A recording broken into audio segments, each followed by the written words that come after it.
தென்பழனி மலை மேலே தண்டபாணி கோலத்திலே கண்குளிர கண்டு விட்டால் போதுமே என்றும் கருத்தில் உந்தன் அருள் வடிவம் தோன்றுமே.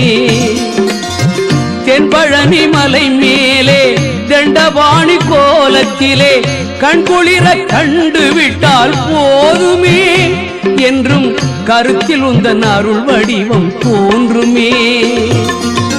உள்ளத்திலே நீ இருக்க உன்னை நம்பி நான் இருக்க வெள்ளிமலையான் மகனே வேலையா என் வாழ்வு வளம் காண கடைக்கண் பாரையா கடைக்கண் பாரையா.